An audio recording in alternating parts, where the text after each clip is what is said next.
À Holbrook, dans la banlieue sud de Boston, comme souvent à l'heure de partir à l'école... Et Thomas, c'est bon? Il est déjà 7h20, dépêche-toi. C'est la course dans cette famille. Allez, dépêche-toi. Allez, après on va s'habiller. Alexandre, le papa, tente de motiver sa petite troupe. Thomas, assieds-toi s'il te plaît. C'est ça? Sophie? C'est ça que tu veux? Tandis que Terrine, sa femme américaine, qui a été chef cuisinier en France, prépare leur panier pique-nique. C'est honte que mes enfants mangent ça. Non mais franchement, peut-être laisse-moi cacher un peu. Mais bon, c'était un grand chef, hein? Là, vous pouvez filmer ça. Oh la honte! La honte. Des preuves, on aura des preuves. Vous avez repris vos habitudes américaines, hein? Avec les enfants, oui. Moi aussi, j'aime bien des fois de manger des trucs un peu gras, mais non, j'essaie de ne pas oublier tout ce que j'ai appris en France quand même. Le couple a vécu à Paris, mais il y a 4 ans, avec leurs 2 enfants, ils s'envolent pour Boston, Arrête, stop, c'est fini. On court pas avec la brosse à dents. dans l'espoir d'une vie plus confortable. Non, il faut laver, il faut coiffer là. En gros, à Paris, mon salon, ça devait faire la taille de la cuisine. Donc comment... Voilà, vous voyez depuis tout à l'heure que ça tourne dans tous les sens. C'est une des raisons pour qu'on est venu sur Boston. C'est parce qu'on a un cadre de vie qui, pour la famille, qui est bien meilleur que ce qu'on aurait pu avoir à Paris. C'est évident, évident. Ici, ils sont propriétaires de leur maison de 260 mètres carrés avec jardin, Attention les fils. Hein. acheté 340 000 € et qu'ils ont décoré en cette période d'Halloween. Attention, marche pas sur les pumpkins là. Dans leur quartier, c'est à celui qui aura les décorations les plus folles.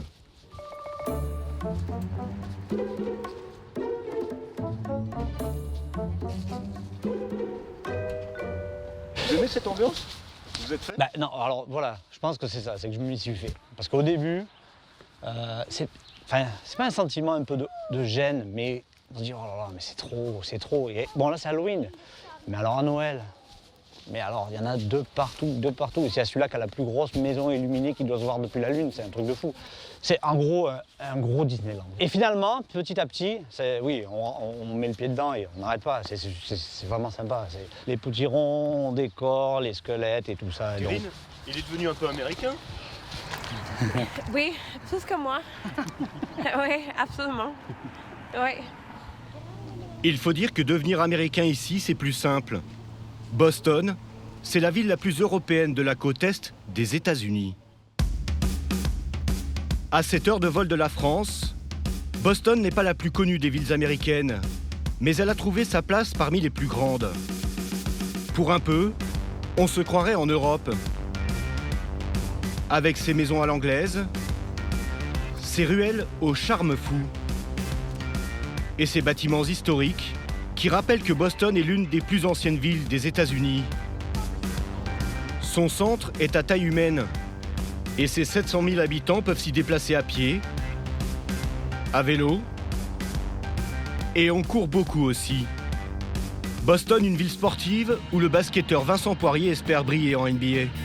C'est la NBA, tout était un peu augmenté, donc quand t'es joueur, c'est lourd.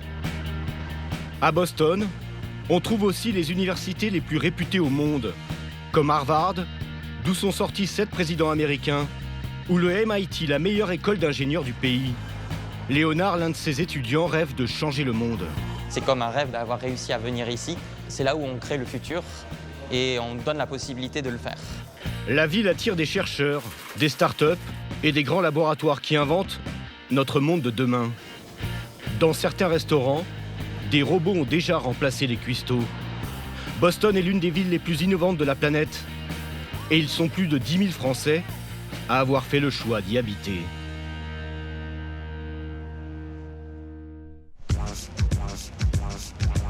Dans le centre, l'un de ces Français ne passe pas inaperçu. Ce géant s'appelle Vincent Poirier. À 26 ans, il est la nouvelle recrue des Celtics, le club de basket qui fait la fierté de la ville. Salut, c'est quoi ton nom déjà? Vincent. Yeah. Je sais qu'il va jouer avec les Celtics, donc bien sûr tout le monde le connaît à Boston. C'est super. Mais il est nouveau. Oui, il est nouveau, mais tout le monde le connaît. On connaît tous les nouveaux joueurs. Et on a besoin de lui. Thank you, you too. On commence à vous reconnaître là dans la rue comme ça? Ouais, bah, je fais 2m13, donc c'est pas genre je passe inaperçu et tu peux te poser la question, ouais, est-ce que c'est lui ou pas? 2m13, il y a eu déjà quelques matchs en plus, donc voilà, et puis les gens suivent ici, tu vois. Vincent habite en plein cœur de Boston, dans l'une des résidences les plus luxueuses de la ville, avec majordome à l'entrée. L'appartement qu'il loue se situe au 35e étage. De son salon, Vincent profite d'une vue incroyable. Il a même en point de mire son nouveau terrain de jeu, le TD Garden. La salle historique de Boston Celtics. Comme ça, si c'est illuminé et que c'est le soir, je me dis merde, c'est trop, on a un match et j'ai oublié, tu vois. Donc c'est au cas où, tu vois. Je suis pas là. Et du coup, ce qu'il a envoyé là, c'est pour te connecter sur Nike Elite. Dans cette nouvelle aventure, sa petite amie Assou l'a suivi. Depuis leur arrivée, les sollicitations sont nombreuses. Et Assou a dû s'improviser secrétaire personnel. Je m'occupe un peu de toutes les demandes qu'on peut lui faire, interview, comme là, gérer les mails, c'est moi qui m'en occupe, ouais. Mais ça, il a la tête qu'au basket et à la console. Moi, je me la coule douce. Bah, j'ai assez à penser. Et puis vu qu'elle se fait chier. C'est notre vie pour de vrai, là. Ah oui, ça se passe vraiment comme ça, c'est vrai. Elle bosse comme ça et moi, je joue.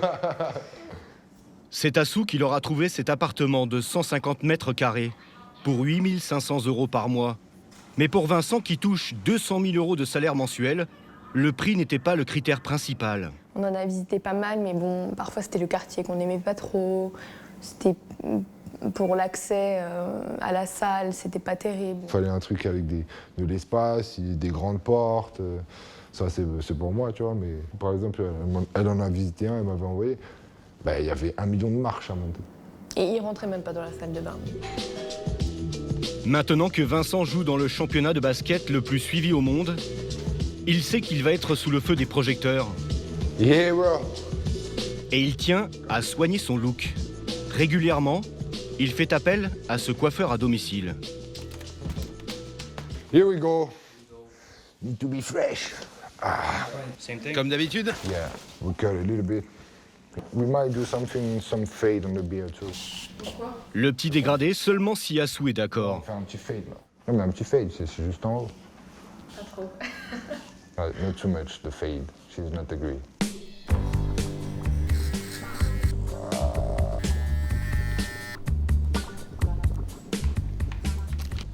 Si t'es mal coiffé, tout le monde le voit.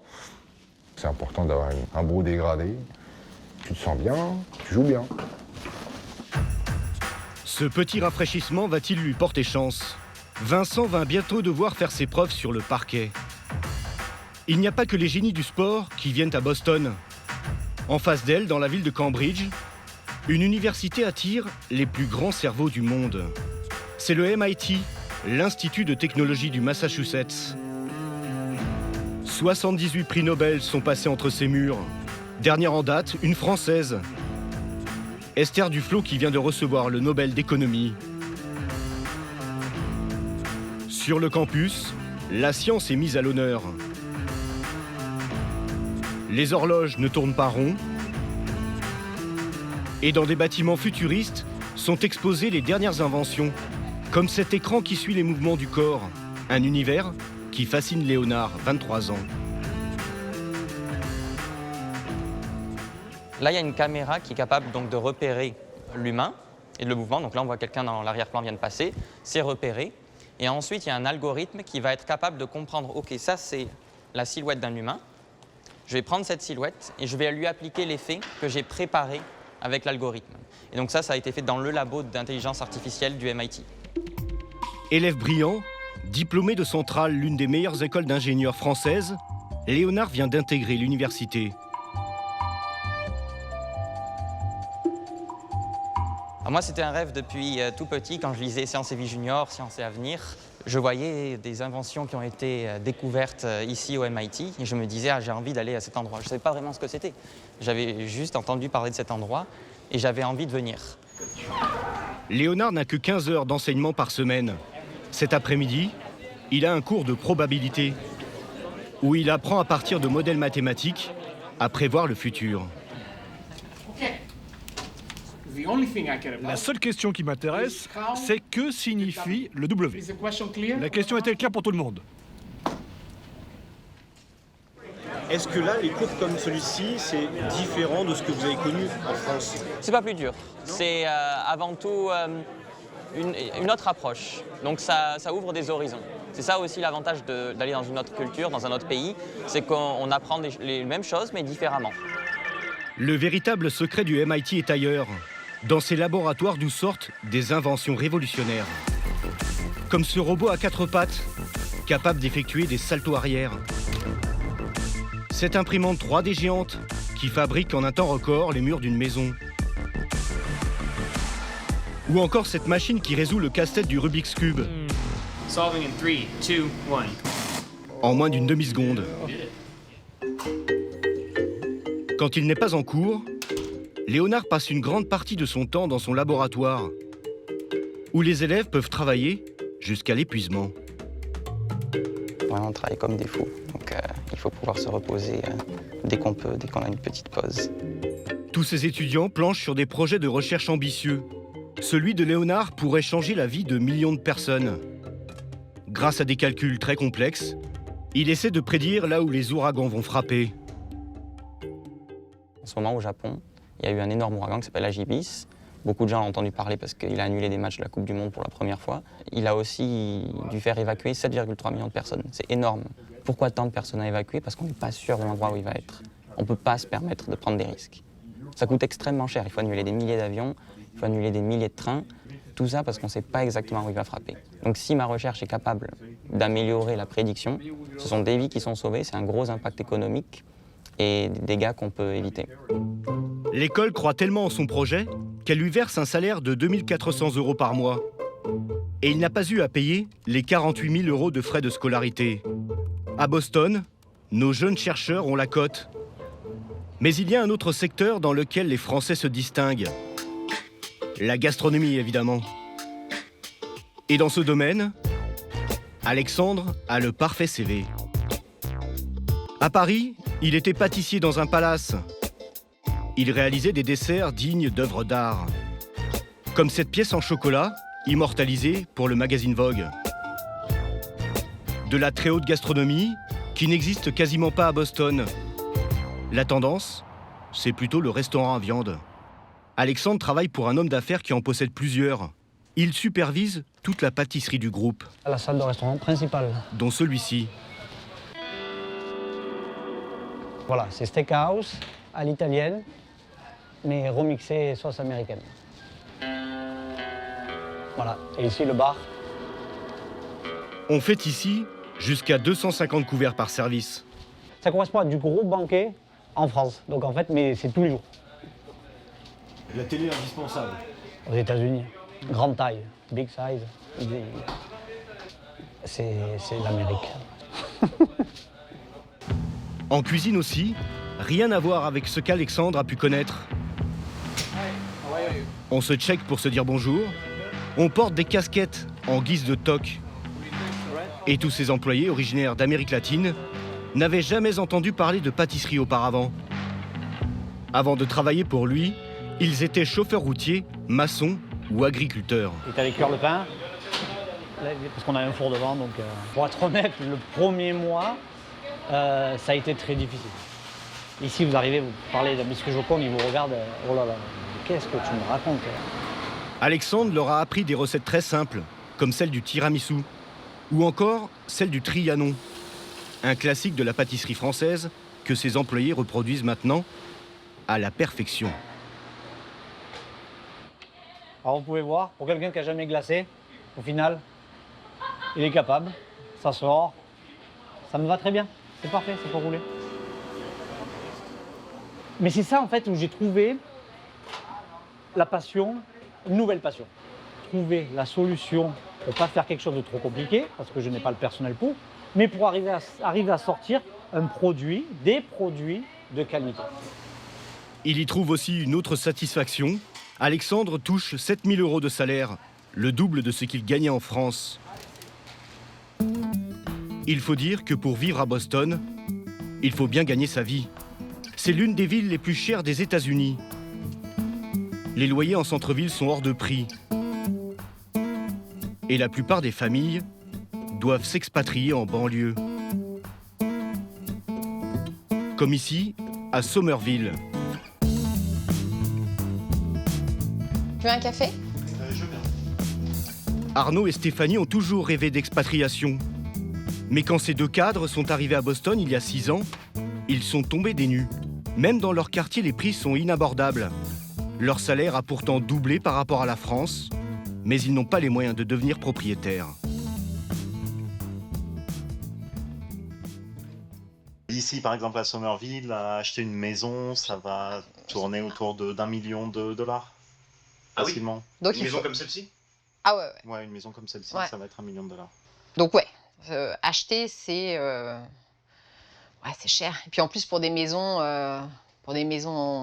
en carton-pâte quoi. Alors ils louent seulement le 2e et le 3e étage, 110 mètres carrés, pour 2 200 € par mois. Et il n'y a pas que l'immobilier qui est cher à Boston. Le budget course de Stéphanie a lui aussi bien augmenté par rapport à la France. Surtout qu'elle aime se faire plaisir. Elle se rend régulièrement dans ce magasin haut de gamme, spécialisé dans les produits bio, comme ses fruits et légumes. Ça c'est les courgettes jaunes, j'ai découvert ça ici, j'en prends tout le temps. Depuis son arrivée, elle adapte toujours ses recettes françaises. Globalement, on n'a pas vraiment changé notre façon de manger. On s'adapte évidemment, ou alors on adapte les recettes. Genre je fais une quiche, je fais plus de la quiche avec des lardons. Je fais de la quiche avec du jambon fumé ou des choses comme ça. Alors ici j'adore, ils ont un super rayon fromage. Et elle est loin d'être dépaysée. De toute façon, moi je vais faire un bon petit camembert. Ça c'est super bon. Un midi basque et un petit port salut. Alors que je vous montre quand même mon produit préféré. Alors, du beurre importé de Bretagne quand même. Parfois, Stéphanie se laisse tenter par les spécialités locales. Hi. Thank you. Cheesy spaghetti squash casserole. What is that? Is that frozen? Yes. Okay. C'est très bon. So there is no spaghetti actually, it's only squash. Correct. Ah, ok, wow. Thanks. Je suis une bonne cliente parce que je goûte et après j'achète. Pour les courses, Stéphanie dépense 225 € par semaine. Ok. Pendant ce temps-là, Vincent Poirier, la nouvelle recrue de l'équipe de basket, va enfin pouvoir faire ses preuves. Cet après-midi, il a match. Une culture sportive ici qui est assez impressionnante, donc voilà, t'es toujours excité de jouer à domicile. Arrivé au gymnase, il passe par l'entrée des artistes. Mais visiblement, il n'est pas encore la star de l'équipe. Hi. Vous êtes un joueur ? Yeah, thank you. Tu vois, là, tu laisses ta voiture ici et il s'en occupe. Ça, c'est cool. De ce parking, il a un accès direct à la salle, où des légendes du basket américain ont foulé le parquet. C'est un rêve éveillé, tu vois. Enfin, y a tous les joueurs de basket rêvent d'un jour de jouer à NBA et moi, j'ai la chance de pouvoir y être. Donc, voilà, on profite. On profite. Les Boston Celtics, c'est le club le plus titré du championnat de basket américain. Sa couleur, le vert, et son emblème, un trèfle, rappellent qu'au 19e siècle, les Irlandais ont émigré massivement à Boston. Un club fier de ses traditions, où dans le vestiaire, on sait chouchouter ses joueurs. On a les affaires d'échauffement, parce qu'on shoot avant. Derrière, on a le survêt d'échauffement de match, tu vois. T'as un petit coffre-fort, tu vois, quand t'as des trucs à ranger. Bon, là, il y a une montre et mes bijoux et ma carte bleue, c'est important. La nourriture d'avant-match qui est préparée. Quoi?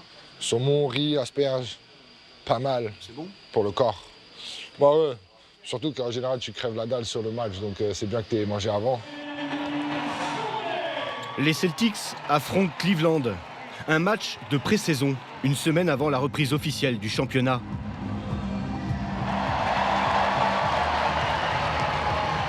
« 15 000 fans sont venus les applaudir. Vincent ne va jouer que 6 minutes. C'est peu, mais à la fin du match, il est sur son petit nuage. Je fais ce que j'aime. Là, je suis dans la meilleure ligue du monde et voilà, je sais pas, je kiffe, tu vois.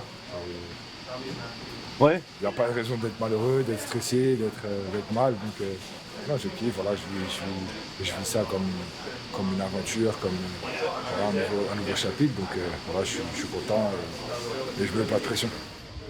Pour lui, le championnat officiel débute dans une semaine. Alors ce soir, Vincent sera de repos. De toute façon, contrairement à d'autres villes comme New York ou Miami, Boston n'est pas réputé pour sa vie nocturne. Il y a quand même un lieu qui essaie de réveiller les Bostoniens. C'est ce restaurant, avec DJ, jolie fille et rodéo sur grand écran. Les Bostoniens adorent. Ici, on sert jusqu'à 400 couverts les soirs de week-end. Alors en cuisine, ça ne chôme pas. 26, 22, 45, 29, 62, 64.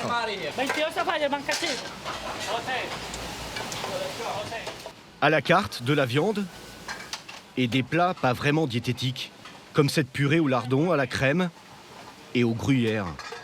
Ou encore cette pizza à la garniture surprenante. C'est avec du fromage, mashed potato et le bœuf. La pizza, la purée? Ouais, pas de purée. Ouais, c'est un peu différent, tu sais. Différent et pas vraiment donné. Le ticket moyen s'élève à 70 €. Andrés, necesita una banana split. À l'étage inférieur, nous retrouvons Alexandre. Il travaille ici 2 soirs par semaine. L'établissement fait partie du groupe de restauration qu'il a embauché à son arrivée à Boston. Là, nous avons un mélange en fait de biscuits chocolat avec une mousse à la confiture de lait, recouvert de chocolat. Pour satisfaire les clients, Alexandre n'y va pas avec le dos de la cuillère sur le chocolat. Un peu dégoulinant de sucre. Aux États-Unis, ils sont gourmands. Ils ne sont pas gourmets. Les gens, quand ils payent, il faut qu'il y ait à manger. 21h, arrivée du patron. D'origine italienne, Nick Varano a démarré avec une toute petite pizzeria. Aujourd'hui, il est l'un des restaurateurs qui comptent à Boston. Je vous remercie du fond du cœur d'être là ce soir. Vous rendez l'endroit super. Mon Dieu, qu'elles sont sexy. Vous avez combien de restaurants? 7. Et celui-ci, c'est le plus grand? Non, j'en ai un plus grand. Mais celui-ci, avec l'ambiance, la musique, l'énergie, les gens magnifiques, c'est vraiment très fun. Nick Varano, un self-made man comme l'Amérique les aime. Le petit Italien qui a grandi dans un quartier populaire de Boston s'affiche désormais avec les célébrités de passage en ville, comme l'acteur Jamie Foxx ici au centre, le chanteur Lionel Richie ou encore l'acteur Mark Wahlberg, natif de Boston. C'est Nick qui a embauché Alexandre comme chef pâtissier. Et le patron n'est pas peu fier de sa recrue. C'est le meilleur de tout le pays. Il vient de France, le numéro 1. Moi, je suis italien. Je voudrais pas offenser les Français, mais dans la mode, les meilleurs, c'est les Italiens. Dans les voitures, les Italiens. Les plus belles femmes, les Italiennes, bien sûr.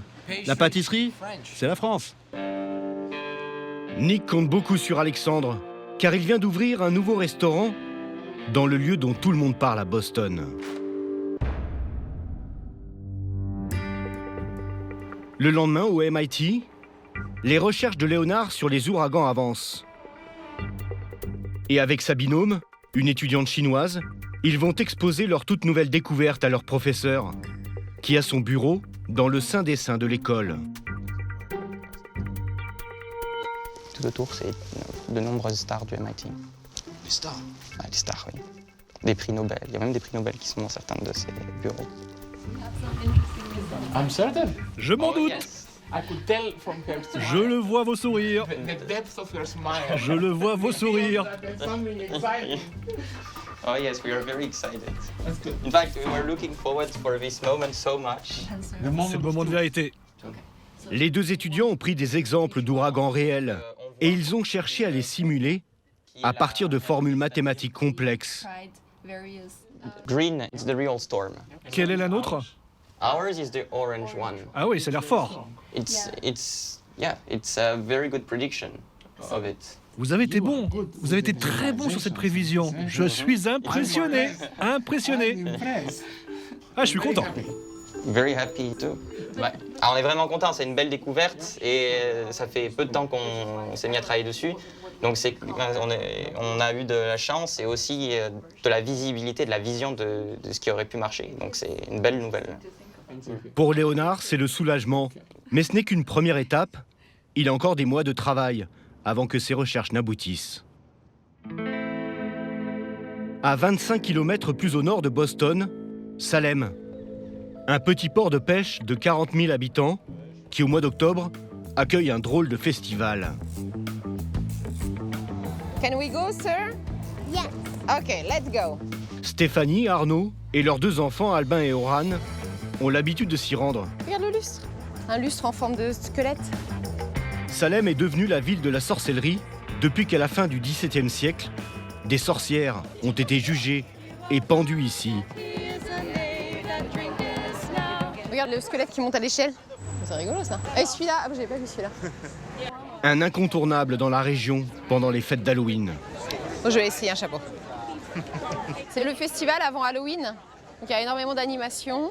Pendant un mois, c'est extrêmement intense. Tous les week-ends, il y a des événements, des manifestations. Donc ouais, c'est le pic de la saison là. Et I was thinking you were a real witch. Mais je suis une vraie sorcière. Tu es très malin. Je ne joue pas, tu sais. Mais je suis une bonne sorcière. Je ne suis pas méchante. Sur mon balai, mais je ne l'ai pas emmené aujourd'hui. Si je passe par ta maison le soir d'Halloween, je t'emmène avec moi. Oui, je te le jure. Toute la ville de Salem profite de l'engouement autour de la fête. Les costumes et les maquillages sont faits maison. Les collectes d'argent se font au bénéfice de l'hôpital pour enfants de Boston. Oh, regarde les belles sorcières. Comme tout le monde ici, Can I stick with you here? nos Français se prêtent au jeu.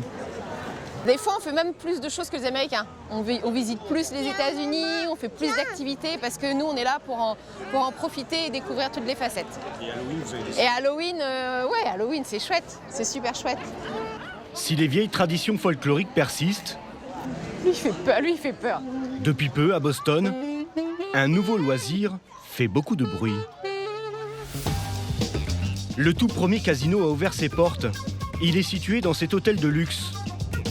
C'est la première fois que les jeux d'argent sont autorisés dans le Massachusetts. Un restaurateur a flairé le bon coup et a ouvert cet établissement.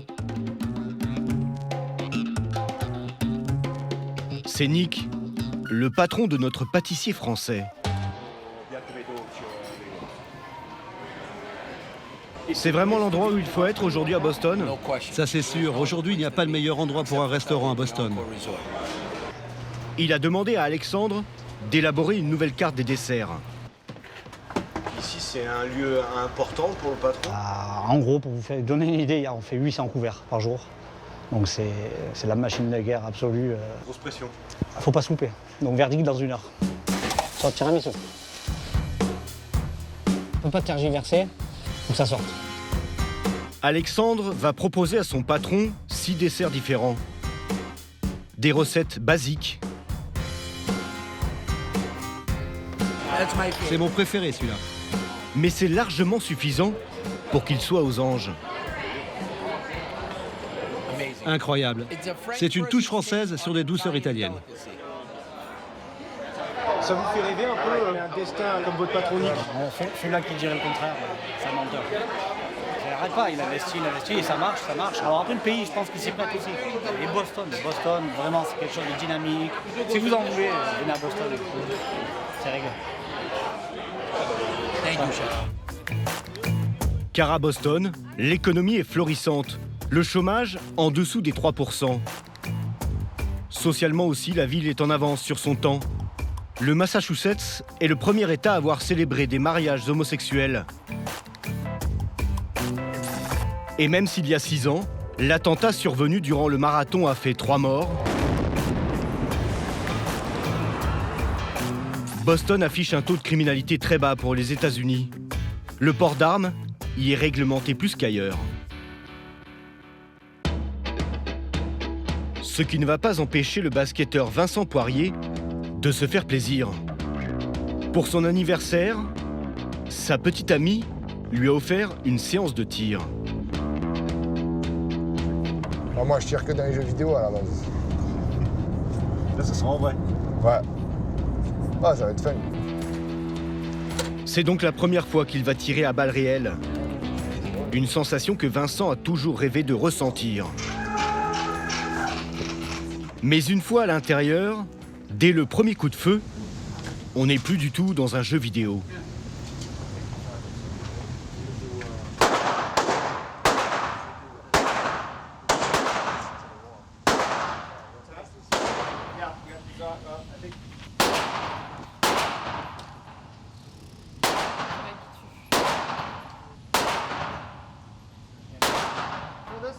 Alors, c'est un revolver Magnum 44, avec de grosses munitions. Tu mets bien ton doigt ici et tu vises face à ton nez. Tu tires la détente. Tu vas avoir du recul, avec un gros bang. Alors reste le poignet ferme. Ok. Hey, c'est archi lourd, mais ça fait archi peur. Oh la vache.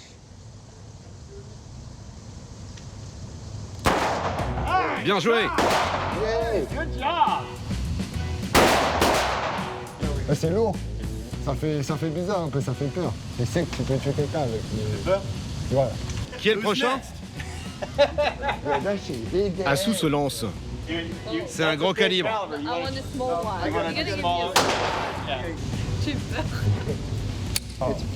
C'est une arme très facile à utiliser. Vas-y, mets ta deuxième main ici. Tu serres bien fort. Et tu tires doucement.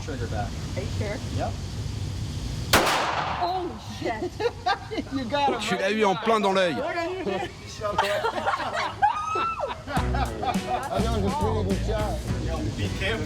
Là. Ouais. Je vais rentrer dans la police. I'm gonna be a cop. Franchement, c'est effrayant. Je trouve ça hyper flippant. C'est la meilleure. Bienvenue aux USA.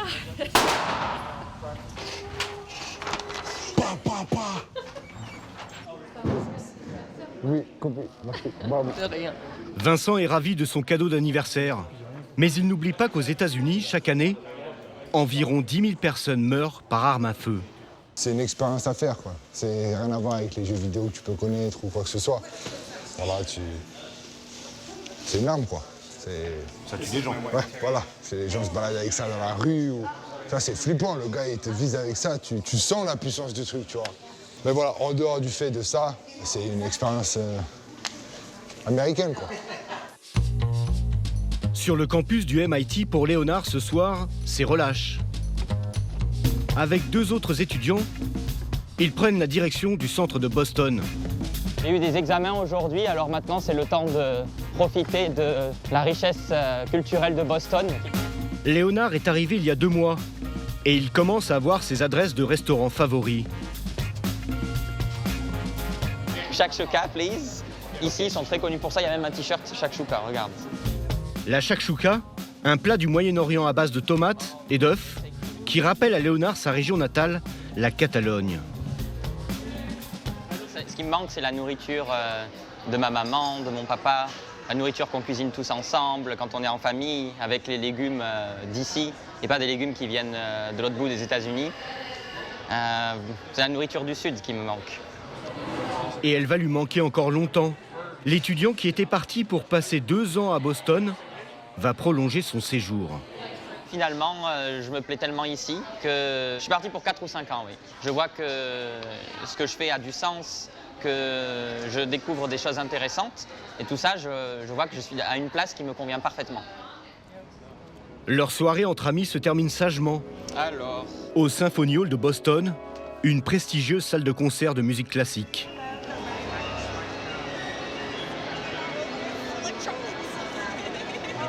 Vous pouvez vous asseoir ici. oui. Oh, OK, thank you very much. Have a good night.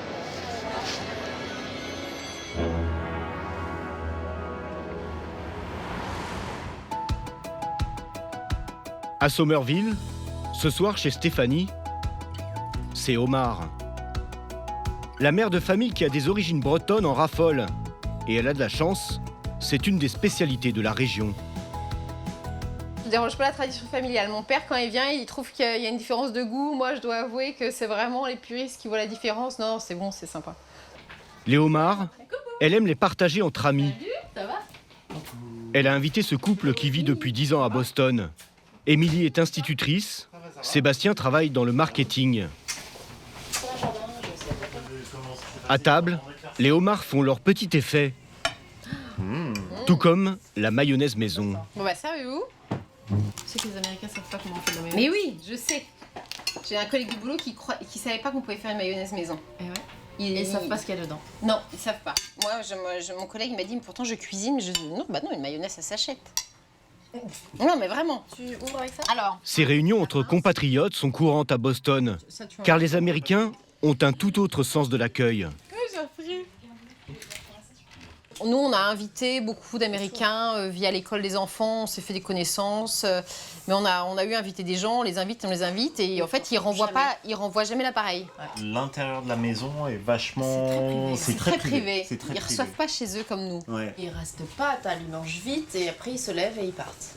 C'est pas du tout... c'est vrai, hein? Ouais, c'est vrai. Ils arrivent à 5h30, ils commencent à manger à 6h et à 8h30... 8h30, 9h. La nourriture est secondaire. Ouais. Je crois qu'avec les Français, pour manger et parler de nourriture en même temps. Ah, ça c'est tellement français. Avec les Français qui font ça. C'est clair. Difficile pour ces Français de se faire de vrais amis américains, mais ils leur trouvent quand même des qualités. Les Américains râlent pas, comme peuvent le faire les Français. Ils se plaignent beaucoup moins, ils sont beaucoup très gamins, ils ont une âme d'enfant, ils sont capables de faire des choses, de faire un marathon habillé en Père Noël. Ils ont vraiment une dérision que nous, on n'a pas, clairement. Je suis où la vache? Il avait vraiment pas d'oreille. Le basketteur Vincent Poirier a signé pour 2 ans avec les Boston Celtics. Il restera plus longtemps s'il arrive à gagner sa place en NBA.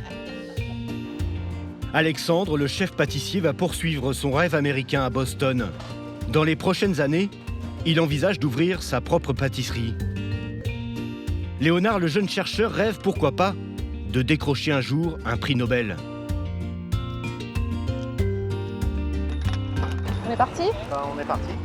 Stéphanie et Arnaud sont bien décidés à rester ici le plus longtemps possible, pour profiter d'une balade en bateau sur la Charles River, le fleuve qui longe la ville, et apprécier encore la douceur de vivre et les couleurs de Boston.